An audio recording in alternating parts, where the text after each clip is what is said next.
family. It's day 2 of our corporate fast, celebrating the Easter season. Day 2's theme is about Jesus pouring out his life for us.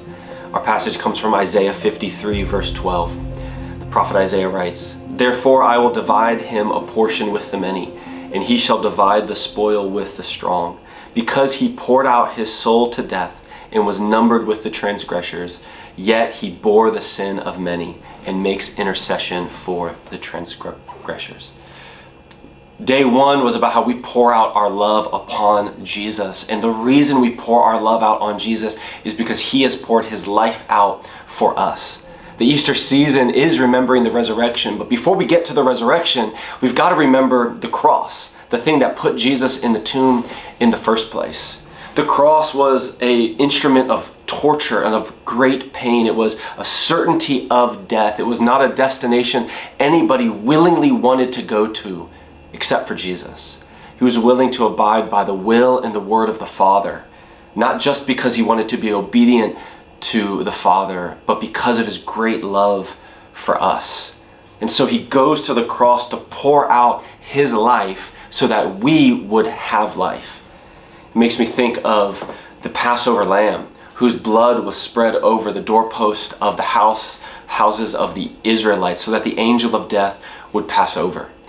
In the same way, Christ's blood was poured out for us. It's over the doorpost of our lives so that the angel of death, the effect of sin, passes over us.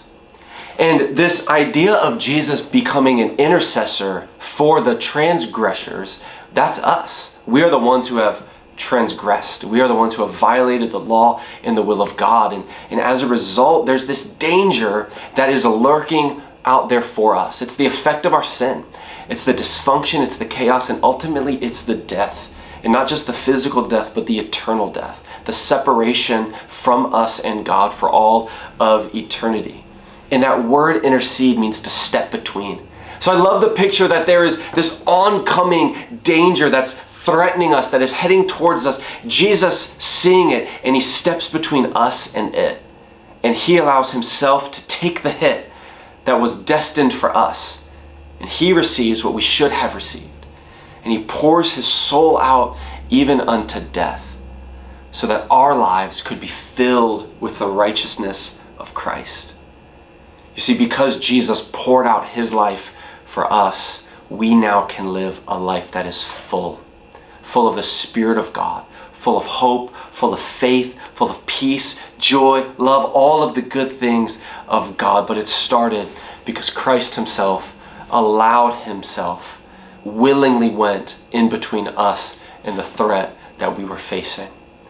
And so I wonder for this Easter fast, if you wouldn't just thank God for the sacrifice of Christ, if you wouldn't just thank Jesus for stepping between you and the effect of your sin, but I wonder if you would consider, who are the people God has called you to stand in the gap for? Who are the people he has called you to intercede for, to pray for, to believe for? Who are the people he's called you to preach the gospel to this Easter season? Who is the one he's saying, son, daughter, invite to church this Easter Sunday. Invite to Good Friday service. Stand between them, stand in the gap for them, so that they might be full of the same type of vibrant life that Christ died for you to have. Church, we love you, and we pray that God meets you in this fast.